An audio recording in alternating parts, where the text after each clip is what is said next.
Hi everyone, Jen Truett here. Today I will show you some basic ways to test your saddle's fit, along with some recommendations for improving the fit affordably. Please enjoy. Before we get started, I want to thank my sponsors whose support and investment along my journey has been instrumental in helping me achieve my goals. I stand behind their products and services and happily recommend them to every horse owner. This is Callie and her leased horse, William.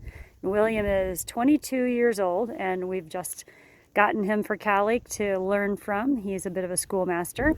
Black countries are known for having these surge panels, which are wool fabric panels that are designed for horses with more of a cold back, so they have more of a stiff back, muscles that are really tight. So that would be a great underneath panel design for him. But they also typically have a fairly low head. So this whole front is called the head.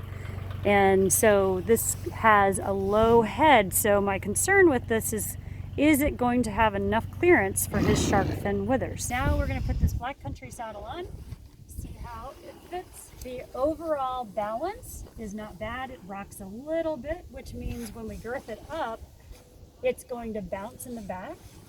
The biggest concern though is if you come up here, there's just very, very little wither clearance. So as soon as I girth this up, he's going to get hit in the withers by the saddle. So one of the reasons why there isn't enough wither clearance in this saddle for him is because the panels are really underflocked. So it's just been restuffed, meaning all the old flocking was taken out and new was put in. But when new flocking is put in, there's always a lot of air just between the fibers of the wool. It's depressing almost all the way down to the tree. So since the overall balance is pretty good, but we just have the tree getting too close to his back, we can accommodate for that with a shim pad. This is just a basic Mattis shim pad. It has pockets in the back and the front. In the back and the front, it's an older style, so some of the new Mattis pads and other brands have 3 pockets. So I've already set this pad up. This is one that has fleece on the bottom. I only use fleece on the underside if I'm trying to fill in for a saddle that does not fit well but isn't pinching anywhere. And this saddle's not pinching anywhere. So I've put extra shims. I've put 1 shim in both front pockets and I have 3 shims in both back pockets because the saddle was a little bit rocking. So I just put that on. So now you can see we've got plenty of wither clearance. The saddle is lifted. Basically, our shim pad has taken these understuffed panels and created a false stuffing. We still have this little bit of rock showing that the curvature in the tree is not quite matching the curvature in his back. The likelihood is that the tree is too flat compared to the big swoop we have in his back. The other big complaint in this saddle is designed for this particular horse is his girth pocket, this indentation here, is quite forward. And when the saddle is sitting so that the back of his shoulder blade is right at the front of the saddle, these billet straps come down back here and pressure is always going to pull to the place of least resistance. So as soon as that girth goes on, it's going to pull the billet straps forward, pulling the saddle up over his shoulders. So it's not going to be stable for long once he starts moving.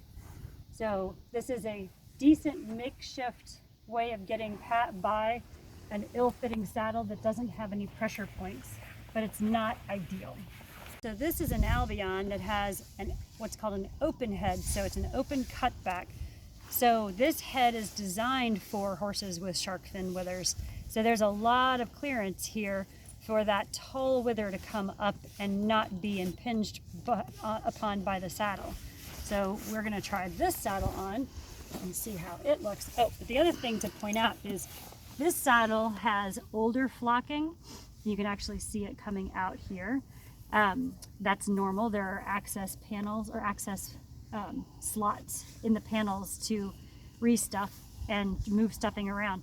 But this saddle, there's very little indentation. So these panels feel an awful lot like his back muscles felt before I stretched him out. When they weren't depressing very much. So these are a bit overstuffed. So these are more like sausage rolls, meaning they're not going to be as good in shock absorbing.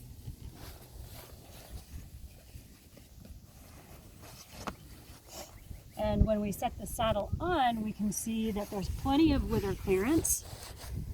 And actually the points of the tree, which come down to where these nails are a fairly good match for where his muscling is right now.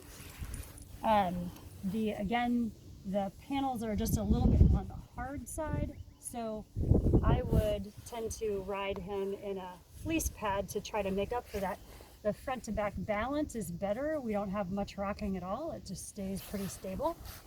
And then when I run my hand underneath, which I didn't do with the other saddle, it has really good even pressure. So you don't want to feel any areas where there's a lot of pressure or then little pressure or a hole. It has really decent continuous pressure all along the underside of this panel.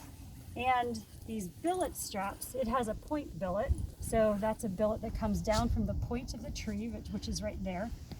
That's the hard metal point. So this comes down right into his girth pocket, and it has a V building system in the back, which is nice because it pulls down from toward the back of the cantle and then here to the middle point. So this saddle is going to stay in place better because the billet straps are designed to be in place. Always check both sides, just like you check both sides to make sure that the horse's back is comfortable or to find any sore spots, because horses and riders are not all symmetric. So this side has good contact, but only on the very inside edge of the panel. So if you look closely, you can see that this panel isn't touching his back right along here. So that's a good indication that one of the two of them is asymmetric, and for sure he is.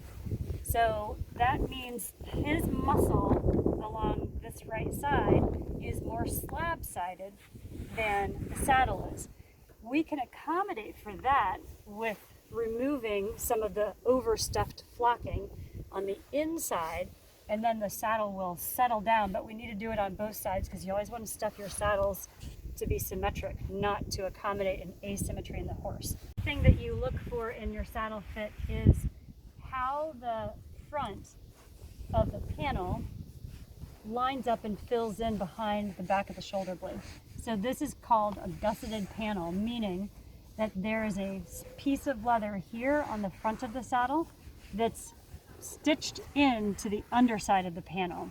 Likewise, the back of the panel is the same way. This is a gusseted panel. So there's a stitch line here where two pieces of leather come together. It changes the contour of the saddle. So he is a horse that can handle a gusseted panel that comes this far down.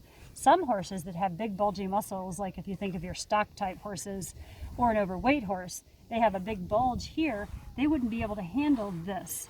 They would need a panel that ends higher up. So a half length panel or even a quarter length panel.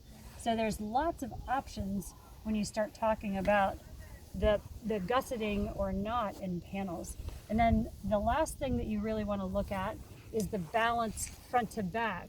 So the best way to test that is if we were to have a pen, you could lay a pen in. You want to see it settle right in the middle of the saddle. And this is quite a balanced saddle on him. This would be considered cantle high or pommel low. So the deepest spot is further forward.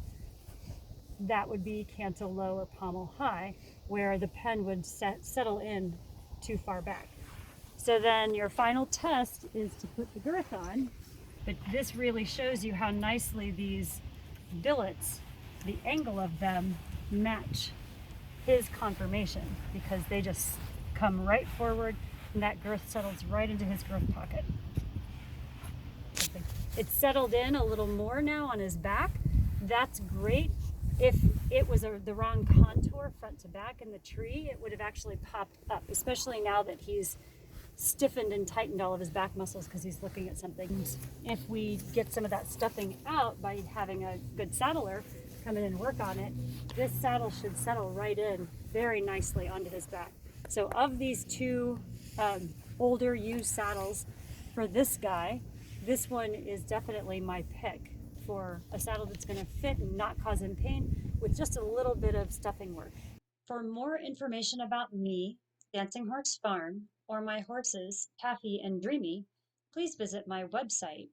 I can also be found on Facebook at Jennifer Sappington Truett. I do travel to teach clinics and am happy to discuss this possibility with anyone interested in learning more about the topics I present here. I leave you now with my farm and life motto, dare to dream.